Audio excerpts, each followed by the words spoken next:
memperkenalkan diri. Perkenalkan, nama saya Sabrina Nur Aziza. Perkenalkan, nama saya Putri Sri Kami.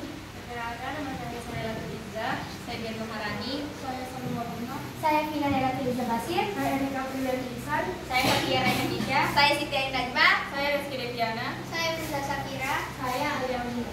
Nah, itulah anggota kelompok kami. Selanjutnya, saya persilakan teman saya untuk memperkenalkan.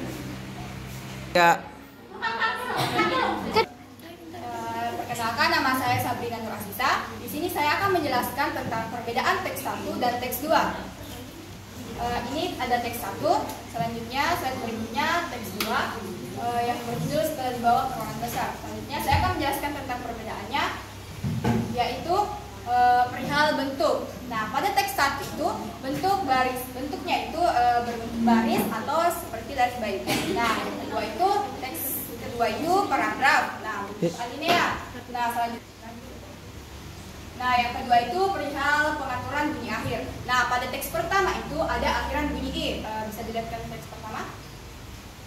Nah, ini pada setiap akhir kalimat terdapat huruf i semua. Selanjutnya pada teks kedua tidak mempunyai pengaturan bunyi akhir. Nah, selanjutnya yang ketiga itu perbedaan bahasa. Nah, pada teks pertama itu gaya bahasa yang digunakan cukup banyak. Nah, gaya bahasa itu seperti majas. Nah, pada teks kedua itu ada beberapa gaya bahasa, namun tidak banyak seperti teks pada pertama. Yang keempat itu makna dalam teks 1 dan teks 2 itu berbeda. Nah, pada teks pertama itu memberikan berupa kematian bisa datang kepada siapa saja. Sedangkan yang pada teks kedua, inti teksnya yaitu anak yang mencari tahu keberadaan ayahnya. Nah, selanjutnya itu yang kelima, perbedaan kelimanya itu adalah pada teks pertama itu terdapat pada teks pertama itu adalah sebuah teks puisi. Nah, sedangkan yang teks kedua itu adalah sebuah teks cerpen. Nah, selanjutnya yang terakhir, perbedaan terakhir ialah pencipta. Nah, pencipta teks pertama itu dibuat oleh Samparji Djoko Damono. Sedangkan teks kedua itu Wildan Pradisita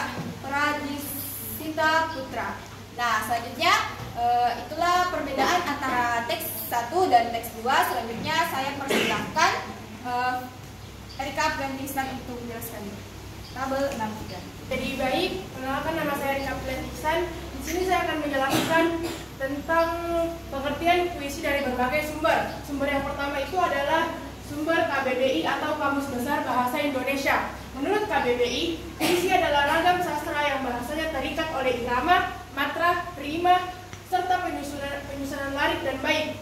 Yang kedua itu dari Wikipedia.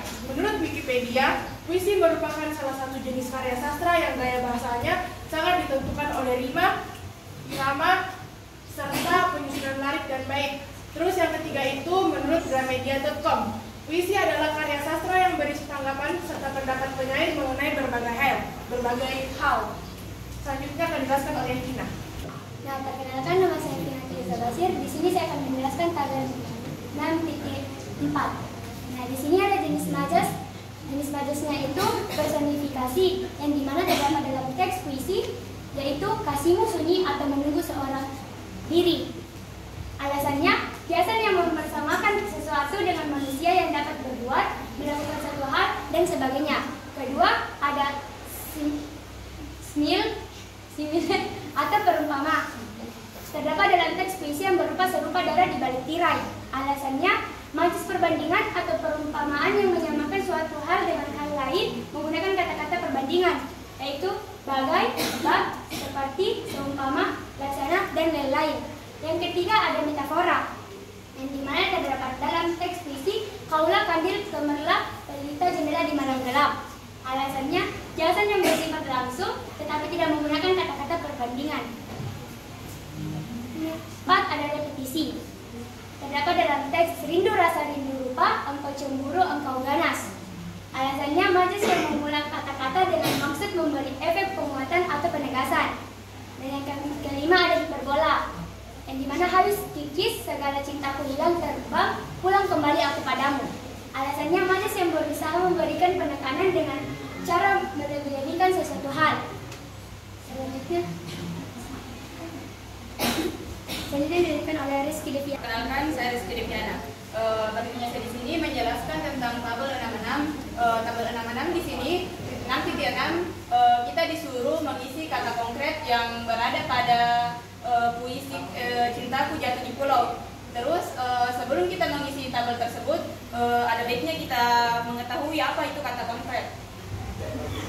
Jadi kata konkret itu kata yang merujuk pada benda atau hal yang dapat dilihat, didengar, diraba, atau dirasakan secara fisik. Dalam puisi, kata konkret digunakan untuk memberikan gambaran yang jelas dan detail mengenai objek atau situasi yang sedang digambarkan. Berikut puisi Cintaku Jatuh di Pulau. Tulisan yang berwarna merah itu adalah kata konkret yang saya dapatkan di puisi tersebut. Jadi berikut nomor 1 di pulau. Pulau itu bermakna tanah atau daratan yang dikelilingi air, di laut, dan di sungai. Saya mendapatkan makna tersebut dari KBBI online. Nomor 2, perahu. Perahu tersebut ini bermakna alat transportasi yang digunakan di lautan. Sumbernya itu dari tribunnews.com. Nomor 3 yaitu kata konkret ajal yang bermakna kematian atau kisah akhir hidup. Sumbernya dari tribunnews.com. Nomor 4 yaitu kata konkret air yang bermakna cairan jernih yang tidak berwarna yang diperlukan dalam kehidupan manusia, hewan, dan tumbuhan. Sumbernya dari KBBI online atau kbbi.kemendikbud.id. Nomor 5 yaitu kata konkret laut. Laut di sini bermakna sebagai kumpulan air asin dalam jumlah yang banyak dan luas, mengenangi dan membagi atas benua dan pulau. Sumbernya dari KBBI online. Assalamualaikum warahmatullahi wabarakatuh. Perkenalkan, nama saya Fitri Sultani. Saya akan menjelaskan tentang majas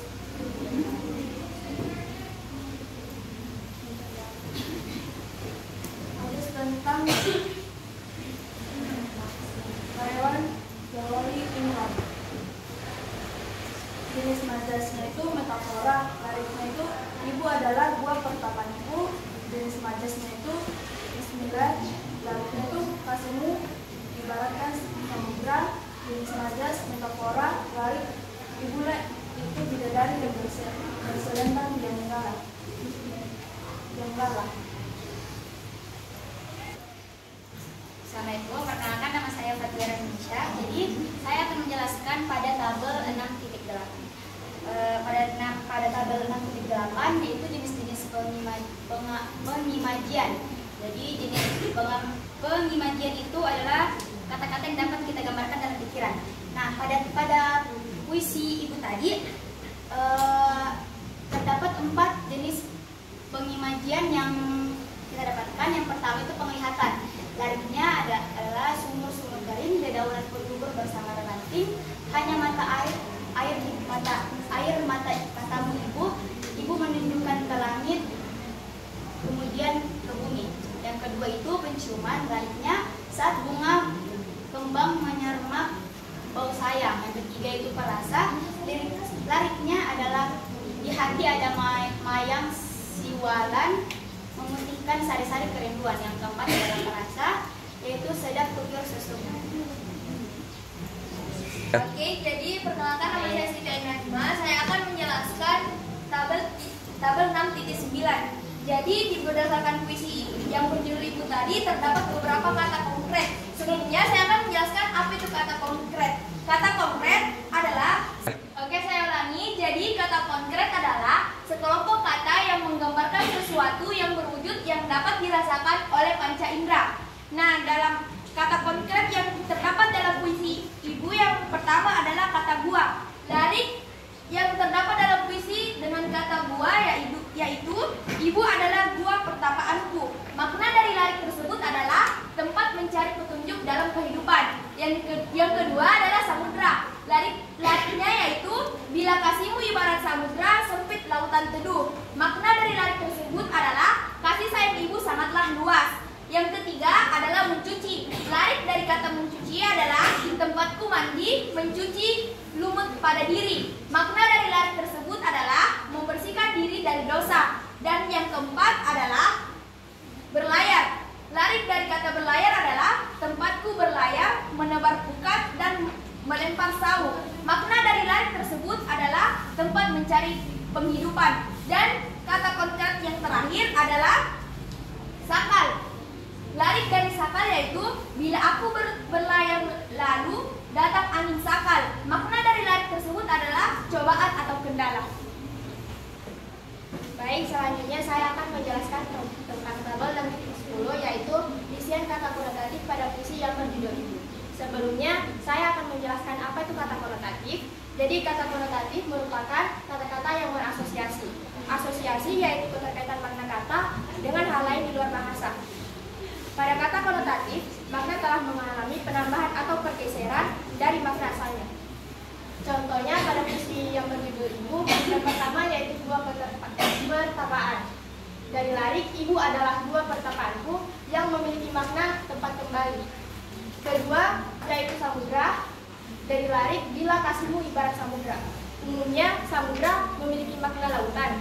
Namun pada puisi yang berjudul Ibu, lautan yaitu samudra memiliki makna luas. Yang ketiga, mencuci lumut pada diri. Yang berasal dari larik, tempatku mandi mencuci lumut pada diri, yang memiliki makna membersihkan diri. Yang keempat, berlayar. Dari larik, bila aku berlayar lalu datang angin sakal. Umumnya berlayar memiliki arti bepergian dengan kapal. Namun pada puisi yang berjudul Ibu, berlayar memiliki arti menjalani hidup. Selanjutnya, menebar pukat. Tempatku berlayar, menebar pukat dan melempar saung, yang memiliki makna mencari cara atau jalan mencari rezeki. Yang terakhir yaitu sakal. Dari larik, bila aku berlayar lalu datang angin sakal, yang memiliki makna hambatan. Selanjutnya pada tabel titik 11 akan membahas oleh saya Princess Safira. Terima kasih atas kesempatan yang telah diberikan kepada saya. Perkenalkan, nama saya Princess Safira. Kali ini saya akan membahas tentang tabel 11 yang dimana ada teks tentang pro dan kontra puisi esai.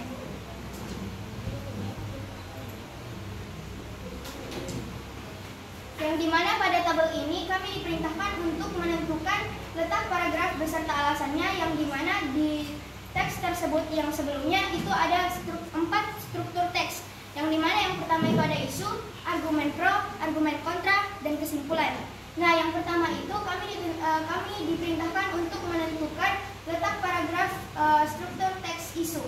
Nah, menurut saya letak paragraf struktur teks isu itu ada pada paragraf pertama. Tentu saja ada alasan mengapa saya memilih letak paragrafnya isu itu ada di paragraf pertama.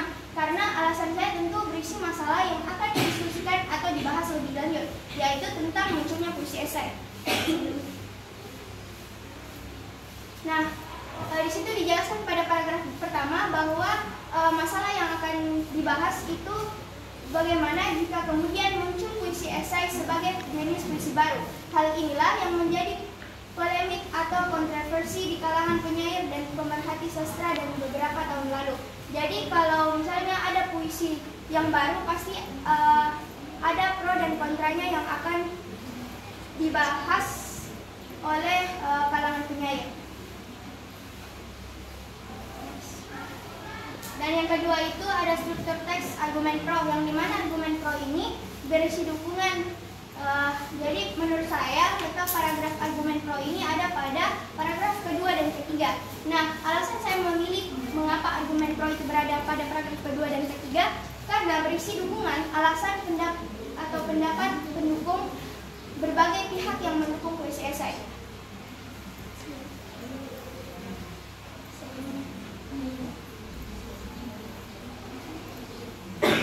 Nah, pada paragraf kedua itu ada pihak yang mendukung beranggapan bahwa berpuisian Indonesia saat ini mirip dengan kondisi Amerika Serikat di sekitar tahun 2006. Pada saat itu puisi makin sulit dipahami dan seakan berada di negara yang lain. Penulisannya mengalami kebuntuan dan tidak mengalami perubahan berarti selama puluhan tahun. Munculnya puisi esai dianggap sebagai upaya menjadikan puisi dekat dan dapat mudah dipahami. Jadi ada pihak yang beranggapan, ada yang mendukung bahwa adanya puisi esai ini dapat membantu, dapat mudah dipahami oleh masyarakat umum.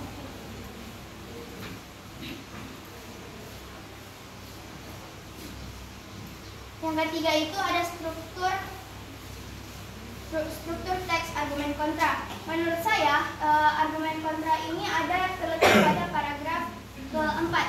Alasan saya karena berisi tantangan, alasan, pendapat menentang atau kontra hal yang dibahas dalam teks.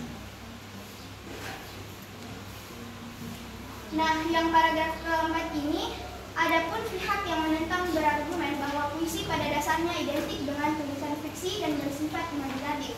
Hal ini berbeda dengan esai yang merupakan teks yang bersifat faktual dan realistis sehingga keduanya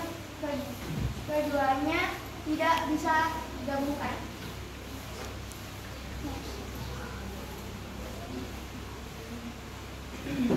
Dan yang terakhir itu ada kesimpulan. Nah, letak paragraf kesimpulan ini ada di paragraf kelima. Alasan saya kenapa kesimpulan itu berada pada paragraf kelima karena pada umumnya memang kesimpulan itu berada pada akhir paragraf yang berisi saran berupa jalan keluar dari suatu masalah.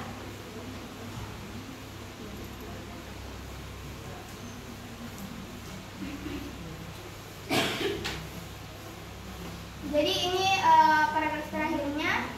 Pro dan kontra kemunculan puisi esai saat ini memang tak terhindarkan, perdebatan pun tetap berlanjut sehingga kini. Sekalipun memiliki diakui dan tidak, eksistensi puisi esai akhirnya menjadi fenomena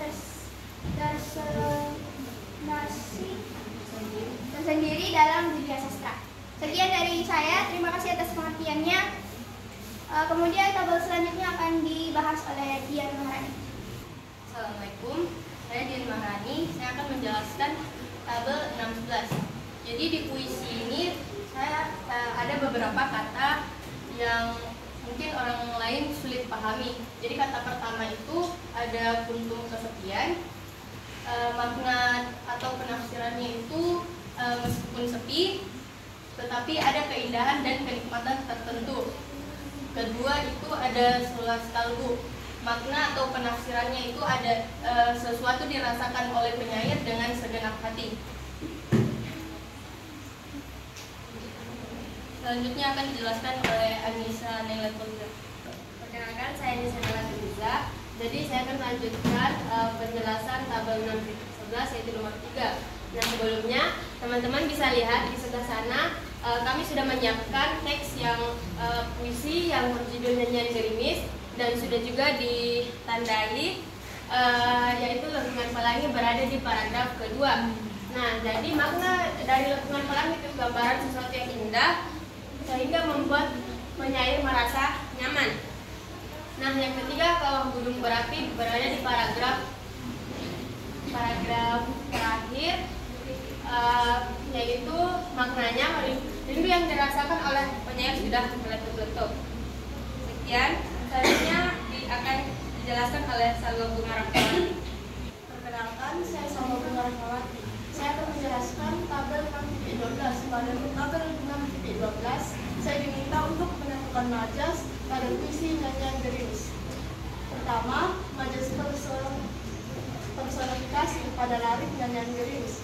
Efek atau pesan yang ditimbulkan adalah yang dapat bernyanyi adalah manusia. Jika gerimis bisa bernyanyi, maka seolah-olah gerimis ini bertindak seperti manusia, sehingga ini termasuk majas personifikasi. Kedua, majas metafora pada larik demi kuntum kesepian yang mengkarut seluas kalbu, dipetik hangat percakapan juga gerak sukma. Efek atau pesan yang ditimbulkan dipetik adalah pekerjaan yang dilakukan untuk buah dan bunga pada baris puisi di atas. Kata dipetik diperuntukkan pada kondisi kesepian. Ketiga, majas kinestesia dalam larik hangat percakapan.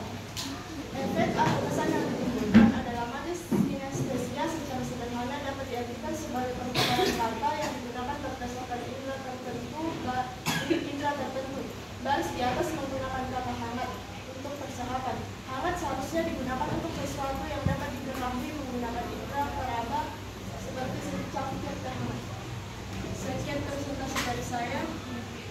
Itulah tadi presentasi dari kelompok kami. Apabila ada kurang atau salah kata, mohon dimaafkan. Wabillahi taufiq wal hidayah. Wassalam.